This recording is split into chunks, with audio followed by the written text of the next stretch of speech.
नमस्ते दोस्तों, मेरा नाम है शुभम और आपका स्वागत है हिस्ट्री ऑफ थिंग्स में।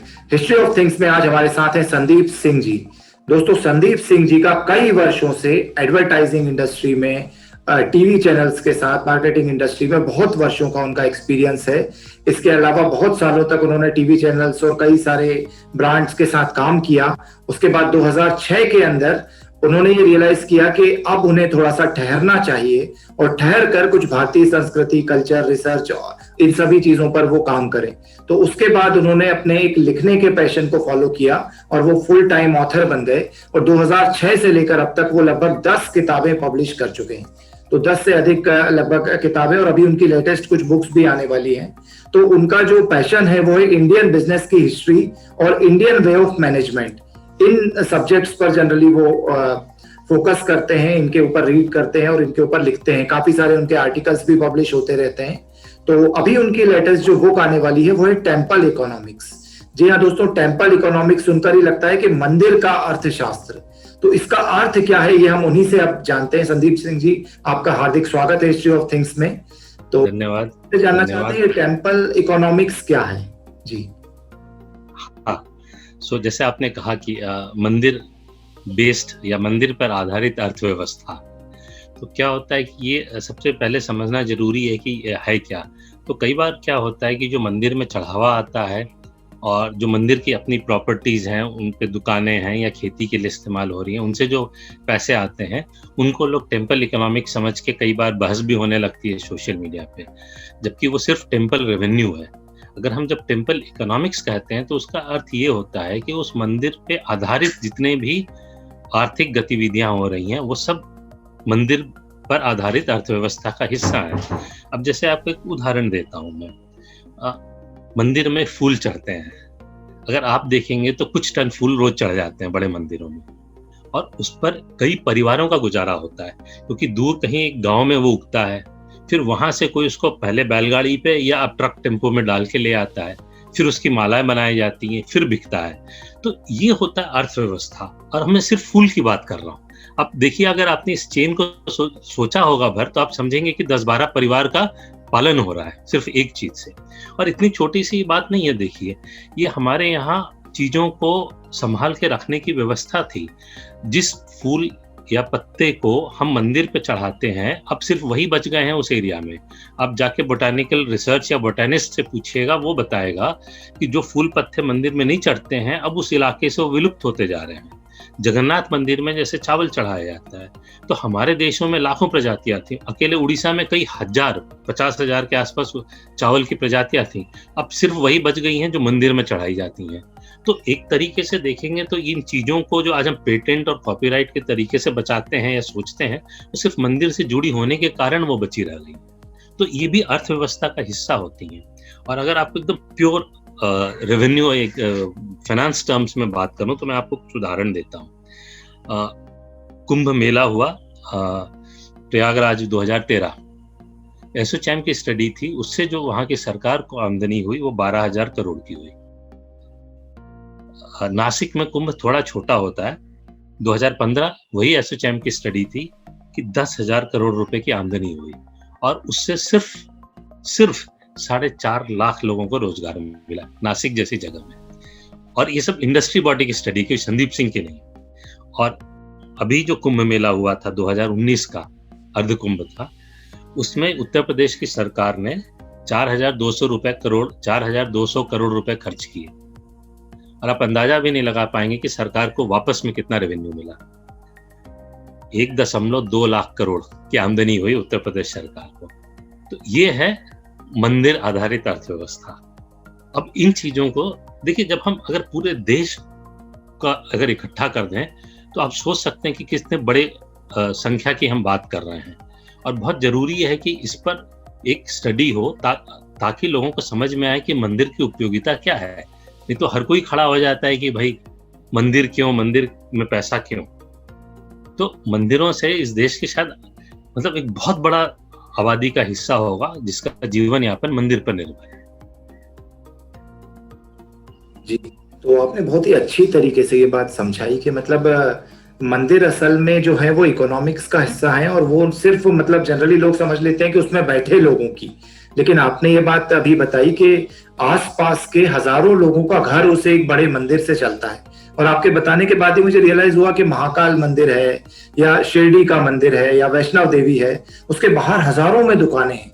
और मतलब ना सिर्फ दुकानें चलती हैं ये सब सामान बेचने की, बल्कि टूरिज्म एक बहुत बड़ा सेक्टर है जो वहां पर काम करता है। इसके अलावा वहां की जो धर्मशालाएं वगैरह हैं, होटल्स हैं, वो उस मंदिर के कारण चलती हैं। तो पूरा का पूरा एक शहर एक मंदिर जो है वो पाल सकता है, यदि वो बहुत बड़ा मंदिर है तो मंदिर की इस लेवल की इकोनॉमिक्स है। तो वो सिर्फ मतलब ऐसा नहीं है कि सिर्फ पर्टिकुलर वो मंदिर में बैठे हुए व्यक्तियों के काम आ रहा है। तो एक मंदिर बनने से पूरा शहर की एक जॉब जनरेशन, अनएम्प्लॉयमेंट दूर हो सकता है। तो इस तरह से भी मंदिर को देखा जा सकता है। तो मेरा दूसरा प्रश्न है, टेम्पल इकोनॉमिक्स लगभग कितनी पुरानी है, कब से ये चल रही है, कितने पुराना होगा ये? हाँ, ये बहुत ही महत्वपूर्ण है और आप जो चर्चा कर रहे थे अभी, आपने जो मुद्दे उठाए, मैं उसी को आगे बढ़ाते हुए कहता हूँ कि जो दुनिया की जो मॉडर्न इकोनॉमी है, इंडस्ट्री बेस्ड है, वो एक्चुअली ऑटोमोबाइल इंडस्ट्री से स्पीक की गई, क्योंकि उसमें ही इंडस्ट्रियलाइजेशन आया सबसे पहले। और डेट्रॉयट को ऑटोमोबाइल सेंटर कहा जाता था दुनिया का, जो अमेरिका में जीएम मोटर्स थी और सारी ऑटोमोबाइल कंपनीज वहाँ थी। फिर क्या हुआ कि उसके बाद कारें जो हैं भारत में, कोरिया में, जापान में, फिलीपाइंस में सस्ती बनने लगी, तो कार की सारी फैक्ट्रीज वहाँ शिफ्ट हो गई। अब अगर आप rust belt of USA search करेंगे तो डेट्रॉयट का नाम आएगा। तो डेट्रॉयट सबसे बड़ा शहर होता था और इतनी फैक्ट्रीज थी, तो एंजिलरी यूनिट्स थी। अब उसको कहा जाता है जंग लगा हुआ बेल्ट, क्योंकि वो सारी फैक्ट्रीज तो वहां से शिफ्ट हो गई, वो फैक्ट्रीज बंद हो गई और उनमें जंग लग गया है। और वो ऐसा शहर है जहाँ पे पॉपुलेशन गिरता जा रहा है, और अगर आप नेट पे जाएंगे तो आपको बहुत जानकारी मिलेगी। तो जो मॉडर्न इंडस्ट्री के जो शहर थे, उनकी ये हाल है। और सिर्फ वही नहीं, आप गूगल कीजिए, आप नेट पे देखिएगा तो आपको चीन में, रशिया में, यूरोप के कई देशों में ऐसे घोस्ट टाउन्स मिलेंगे, जहां अब आबादी कम हो गई है, 10% ही रह गई है या कोई नहीं रहता है, क्योंकि वो इंडस्ट्री वहां से शिफ्ट हो गई। उस चीज को बनाने के नए चीजें आ गए, नए तरीके आ गए, या उनका रिप्लेसमेंट आ गया है, तो अब उनकी जरूरत नहीं रही, तो फैक्ट्रीज बंद हो गई। अब दूसरे हाथ में देखिए, जो दुनिया के सबसे पुराने सभ्यता शहर हैं, जहां लगातार लोग रह रहे हैं, लगातार कभी ब्रेक नहीं हुआ वहां पे, वो है पुष्कर, बनारस, पाटलिपुत्र, उज्जैन, रामेश्वरम। इनमें कोई भी इंडस्ट्री नहीं है, ये सिर्फ मंदिर है। और बनारस को तो कहा जाता है इतिहास से भी पुराना शहर है। पुष्कर ब्रह्मा जी के समय का है, मतलब। और आप आर्कियोलॉजिकल एविडेंस है कि कितने हजार या लाखों साल पुरानी ये जगह है। उस पर भी अभी रोज नई फाइंडिंग आती कि नहीं साहब, इतने हजार नहीं, अब इतने और हजार जोड़ दीजिए, तो इतना पुराना है। तो जब से हमारी हिंदू सभ्यता रही है, तब से मंदिर रहे हैं और हमारी इकोनॉमी उस पर डिपेंडेंट रही है। जब से राजा दाहिर पे अटैक हुआ, और जो एंगस मैडिसन की स्टडी है, जिसको यूरोपियन कमीशन ने उनको कहा था कि आप स्टडी कीजिए दुनिया के हर देश की इकोनॉमी, अभी हम 2021 में हैं, जब सन 1 से कितनी थी, तो उस समय हमारा कंट्रीब्यूशन वर्ल्ड जीडीपी में 32% था करीब। जो मुगल अकबर के आते आते वो घट के करीब 12% था, फिर अंग्रेज गए तो 6-7, फिर नेहरू जी आए तो लाइसेंस राज में वो 3-4% पे चला गया, और जिसको कहा गया कि ये हिंदू रेट ऑफ ग्रोथ है, जबकि anti Hindu rate of growth था। क्योंकि जब से मंदिर टूटते गए, हमारी अर्थव्यवस्था चरमराती गई। मैं ये नहीं कर रहा हूँ कि सिर्फ मंदिर आधारित ही हमारी अर्थव्यवस्था थी, लेकिन मंदिर एक बहुत इंपॉर्टेंट हिस्सा था, बहुत ही महत्वपूर्ण हिस्सा था हमारी आर्थिक स्थिति। मैं जो रिसर्च कर रहा हूँ, मुझे तो लगता है कि वो हमारी आर्थिक स्थिति, आर्थिक व्यवस्था का रीढ़ की हड्डी थी। हर चीज मंदिर के इर्द गिर्द घूमती थी, तो मंदिर केंद्रित अर्थव्यवस्था थी। मंदिर टूटते गए तो हमारी अर्थव्यवस्था भी चरमराती गई। तो ये मंदिरों पे आधारित अर्थव्यवस्था का इतिहास है, और उनका कितना महत्वपूर्ण स्थान रहा है हमारे अर्थव्यवस्था में शुरू से आज तक। तो हम लोगों ने ऐसा पढ़ा भी है और काफी देखा भी है कि मतलब लगभग चाणक्य के समय में अर्थशास्त्र में भी काफी मंदिरों का और किस तरह से टेम्पल इकोनॉमिक्स चलनी चाहिए, इसका भी वर्णन है। और उसके अलावा गुप्ता पीरियड के अंदर भी काफी मंदिर वगैरह बने। तो ये सारा एक महान जो मंदिरों का हमारा जो परंपरा रही, ये हाउ वी लॉस्ट इट, मतलब व्हेन वी लॉस्ट इट, कब ये खत्म हुई, जैसे मैं नाश हुआ। जी। हाँ, मैं जैसे अभी बता रहा था आपको कि राजा दाहिर पे जब अटैक हुआ तब से मंदिरों पे अटैक होना शुरू हुआ, मंदिरों से लूट-मार शुरू हुई। तो उसके कई कारण हुए कि जैसे मंदिर टूट जाता है तो हम वहाँ पूजा नहीं करते हैं, टूटे मंदिर में। या मंदिर में मूर्ति टूट जाए तो नहीं पूजा करते हैं। अब आप खजुराहो में जाइए, सिर्फ़ मूर्तियों के चेहरे तोड़े गए, क्योंकि इतने मजबूत और इतने मंदिरों का प्रांगण इतना बड़ा होता था कि कश्मीर में एक मंदिर के प्रांगण को तोड़ने के लिए उन्होंने 2 साल लगाए थे। तो उनको बाद में समझ में आया कि धीरे-धीरे कि हिंदू तो मंदिर को इसी बहाने छोड़ देगा कि अगर मंदिर में मूर्ति के चेहरे टूट जाएँ या मंदिर खंडित हो जाए, तो वो वही करने लगे और फिर हिंदू उस मंदिर में पूजा छोड़ने लगे। तो खजुराहो के मंदिरों को ही उदाहरण लीजिए तो हमारी पूजाएँ वहाँ इसलिए बंद हो गई हैं। और उसके बाद अटैक बढ़ते गए तो मंदिरों से मूर्तियों को छुपाना पड़ा। अब जैसे आप जगन्नाथपुरी के मंदिर का लेंगे, वहाँ का इतिहास है, कई बार अटैक हुए और हर बार वहाँ के जो पुजारी होते थे, अपनी जान पे खेल के मूर्ति को लेके बचा लेते थे। या काशी विश्वनाथ में जैसे है कि मंदिर की मूर्ति को लेके जब अटैक हुआ, तो कुएँ में कूद गए मूर्ति को बचाने के लिए, अपनी जान दे दी हमारे पुजारियों ने। सो उसके बाद क्या हुआ, लोग मंदिर को बचाने के लिए ये बात लोगों को समझ में आई कि जहाँ वो रहते हैं मंदिर के पास, क्योंकि हमारी परंपरा वो थी, तो जब मुगल आते थे अटैक करने के लिए तो उनको मालूम था ये व्यक्ति यहाँ है, तो इसलिए यहाँ मंदिर होगा, मंदिर तोड़ो। तो लोग खुद को मंदिरों से दूर जाके रहने लगे और ये कारण था कि अजंता एलोरा की गुफाएँ लोग कहते हैं कि खो गई थी, खो नहीं गई थी, उनको जानबूझ के छुपा दिया गया था। लोग वहाँ से हट गए थे ताकि ये टूटे नहीं और इसी कारण वो बच गए अंग्रेज़ों ये मुगलों से, नहीं तो उनको भी तोड़ा जाता। मतलब गोवा में कुछ मंदिर हैं जिनका ऊपर का जो हिस्सा है वो मस्जिद के आकार का बनाने लगे लोग, ताकि दूर से मुसलमान देखेंगे आक्रमणकर्ता जो थे, तो उनको लगेगा कि मस्जिद है और पास नहीं आएँगे और तोड़ेंगे नहीं। इसलिए वहाँ कुछ मंदिर बच गए। और उसके बाद क्या हुआ, जिज़िया लगाने लगा, टैक्सेस कि आप मंदिर बनाएँगे तो लूट लो, तोड़ दो, आदमी को मार दो या आप इतने संख्या में उसके लिए टैक्स भरो। तो यही कारण है कि जब तक 1930 के आसपास लक्ष्मी नारायण मंदिर बना दिल्ली में, तो उससे पहले आपको बड़े मंदिर दिल्ली में दिखते ही नहीं, करीब 4 साढ़े 400 साल का गैप रहा। पूरे उत्तर भारत में मंदिर नहीं बने क्योंकि मुगल बनने ही नहीं देते थे। तो ये कारण रहा कि हम मंदिरों से दूर होते गए। अब उसके बाद जब अंग्रेज आए, तो उनको समझ में आया कि मंदिरों को नष्ट करो, तो क्रिश्चियनिटी को फैलाने में आराम होगा। तो हमारी प्रथाएँ जो मंदिर से थी, जैसे नृत्य था, हमारे सारे नृत्य मंदिरों से निकले हैं, भरतनाट्यम हो, मणिपुरी हो, कुचिपुड़ी हो, ओडिसी हो, सब। उनको देवदासियाँ करती थी, देवदासियाँ को गलत नाम दिया गया, हमारे ही लोगों ने कुछ मूर्खता में उनका साथ दिया और हमने उस प्रथा को पूरी मंदिर से हटा दी। तो अब भरतनाट्यम जो है एलीट प्रोग्राम हो गया है और मंदिर से दूर हो गया है। संस्कृत हमारे वो स्कूल मंदिरों से पढ़ाया जाता था, स्कूलें वहाँ होती थी, हमने उनको अलग कर दिया। तो धीरे-धीरे मंदिरों को अगर मुगलों ने छीनी हथौड़े से तोड़ा, तो हमने मंदिरों को कानूनों से तोड़ा। उसको हर तरीके से उसको एकदम नंगा कर दिया, उसके हर चीज़ को खाली एक वो ढाँचा भरा अब मंदिर रह गया है। और अब सवाल उठाते हैं कि मंदिर की ज़रूरत क्या है? भई जो एक संपूर्ण मंदिर था जिस पे अर्थव्यवस्था आधारित थी, उसको तो हमने छिन्न-भिन्न कर दिया। कभी कानून से, कभी छीनी हथौड़े से। तो इस तरह से हम मंदिरों से अलग हुए और वो अर्थव्यवस्था लोगों के सामने अब आती नहीं है, लोगों को समझ में नहीं आता है। लोग जा रहे हैं, कमा भी उसी से रहे हैं, यू नो और फिर भी वही लोग प्रश्न भी उठा रहे हैं। ये स्थिति हो गई है क्योंकि दिमाग पे धूल की परत पड़ी हुई है। जी, तो आपने बहुत अच्छे से बताया कि मतलब मंदिर किस तरह से पहले हमारा वो एक एपिसेंटर रहे और ना सिर्फ बल्कि इकोनॉमिक्स वहाँ से चलती थी, कल्चर भी वहाँ से चलता था। मतलब वहाँ पर dance forms, art forms, music, जो शास्त्रीय संगीत हमारा है, वो सब मतलब मंदिरों के अंदर ही सिखाया जाता था। और इसी कारण शायद आज शास्त्रीय संगीत की क्लासेस भी कहीं बहुत कम ही मिलती हैं, क्योंकि वो मंदिर वाले स्ट्रक्चर्स ही खत्म हो गए। दक्षिण भारत में थोड़ी बहुत बची हैं, नॉर्थ इंडिया में तो हमें बहुत कम दिखाई देती है।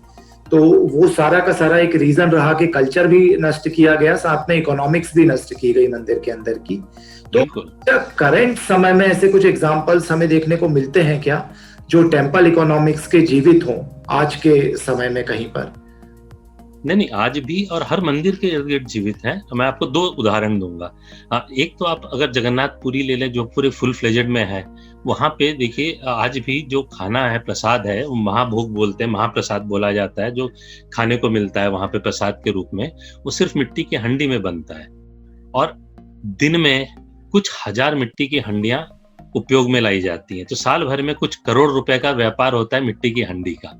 और ये कितना इको फ्रेंडली सिस्टम है और जब मंदिर बसा तब से ये चला आ रहा है और तब मैं हजारों साल पहले की बात कर रहा हूँ कि राजा ने सिर्फ ब्राह्मणों को नहीं लाके नहीं बसाते थे जब मंदिर बनता था। मंदिर में सेवा देने वाले हर व्यक्ति को लाके बसाया जाता था। और उस वक्त राजा ने 3 गांव ऐसे बसाए थे जो सिर्फ कुम्हारों के थे, जो सिर्फ मंदिर के लिए हंडिया बना के देते थे। और उनमें से 1 या 2 गांव अब खत्म हो गए, बट अब भी एक गांव है जो आज भी वो हंडी बना के देता है। तो 1-2 परिवार नहीं, पूरा गांव सिर्फ एक हंडी की वजह से, और एकदम इको फ्रेंडली तरीका।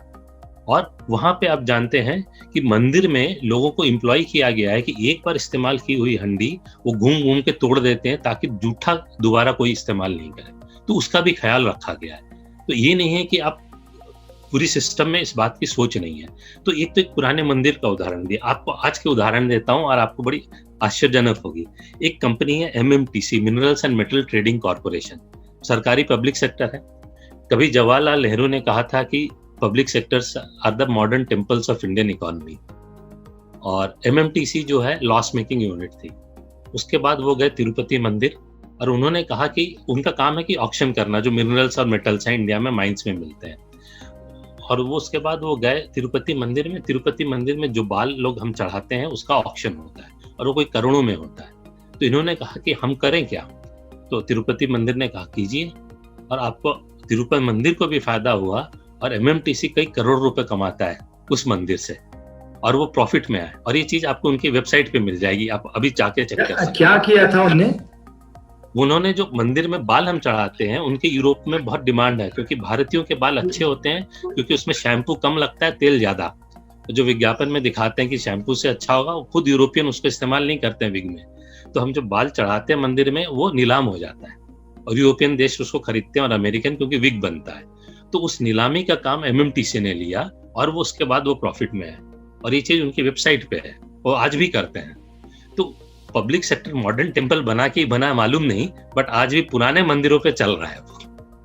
और इसके बाद आप देखिए जितने भी और स्टडीज है, अगेन आप नेट पे सर्च कर लेंगे, नासिक हो, पुरी हो, बनारस हो, वहां जो 5 स्टार होटल है वो इस लॉकडाउन में भी चल रहे हैं, क्योंकि बम्बई और दिल्ली में जाने वाले लोग बिजनेस वाले थे। तो बिजनेस नहीं हो रहा तो वो होटल बंद हो रहे हैं।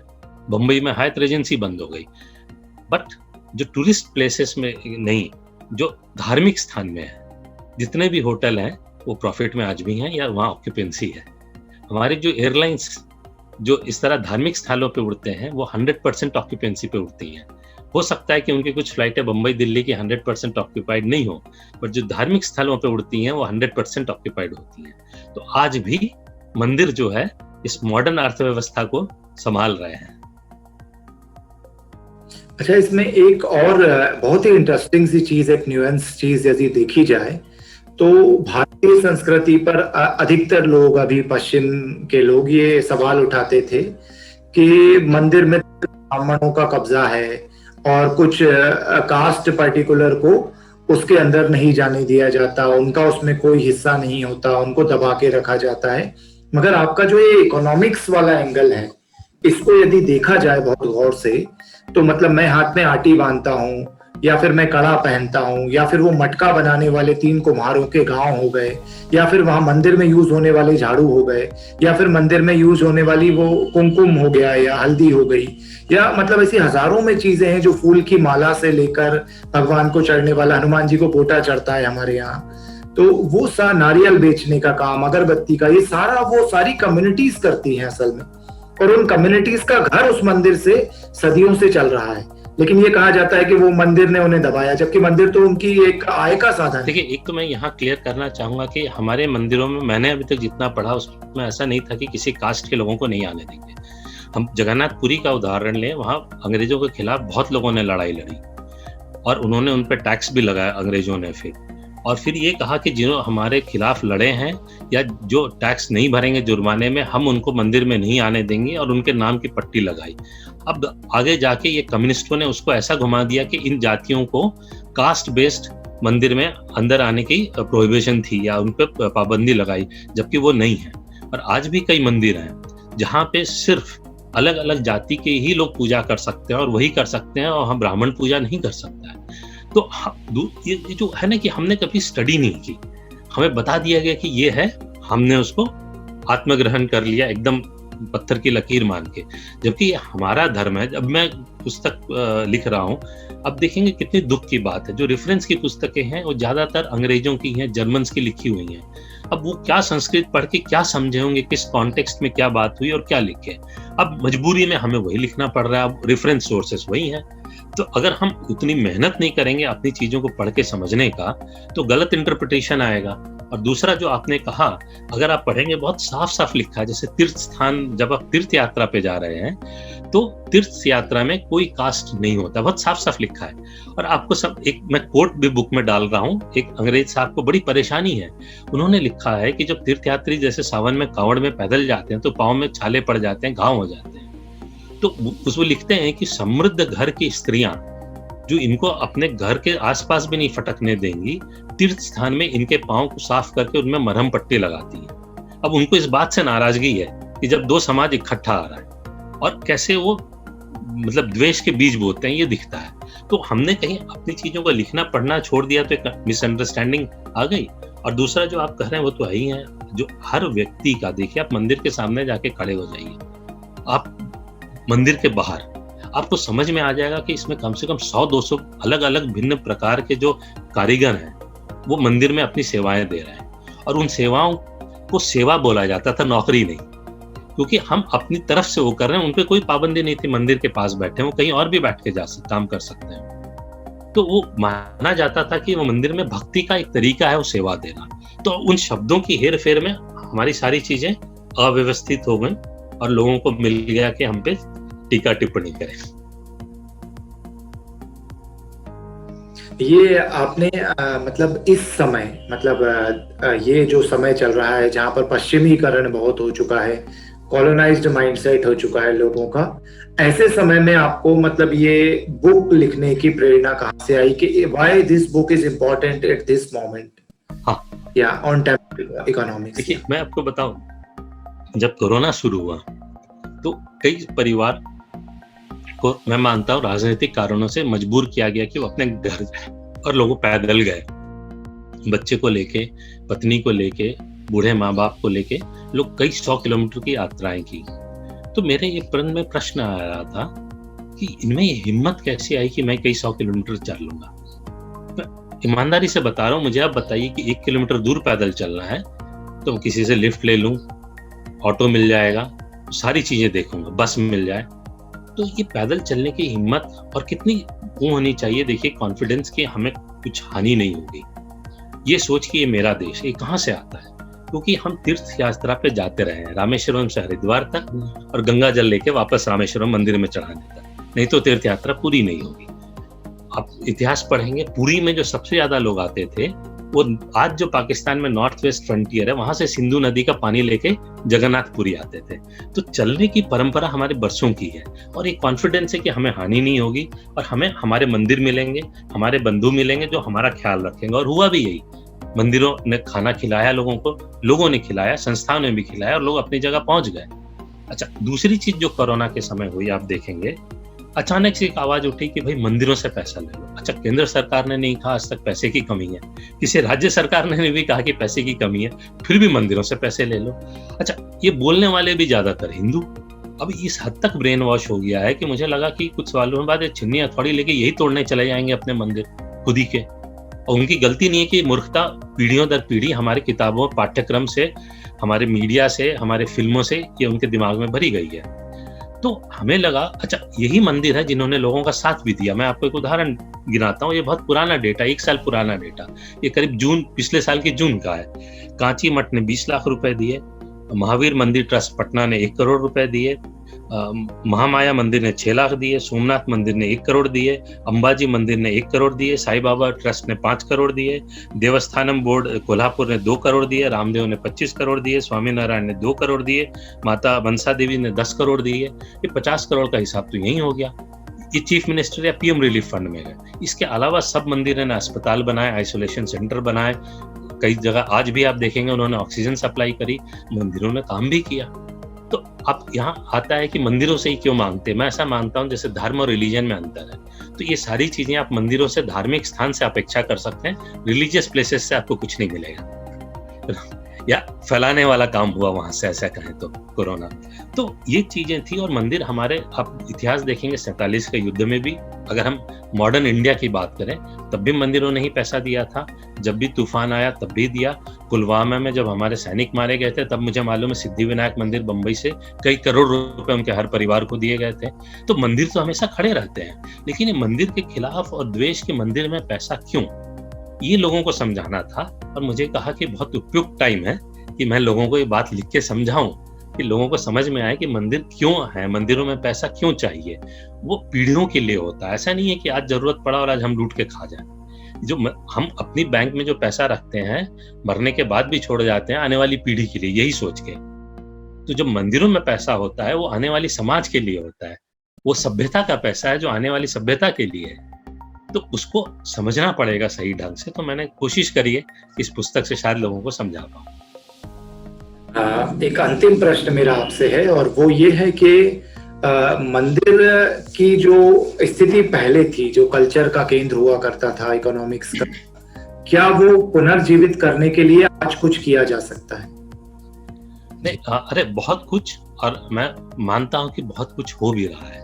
जैसे तमिलनाडु में लोगों ने रिक्लेम मूवमेंट चलाया है, एक इंडिक कलेक्टिव करके एक संस्था है जो वकीलों की और काफ़ी विद्वानों की है, वो इस पे काम कर रहे हैं। केरल में कई लोग इंडिविजुअली काम कर रहे हैं।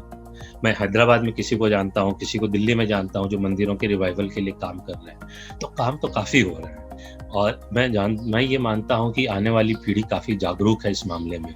मुझे मंदिरों की चीज़ सही बताएं समझने में काफ़ी वक्त लगा था, जबकि सोशल मीडिया की वजह से या जो भी कहें आज की पीढ़ी को ज़्यादा समझ है, मुझसे ज़्यादा है जब मैं उनकी उम्र का था। तो अगर आप कहेंगे तो मुझे तो बड़ा अच्छा भविष्य दिखता है।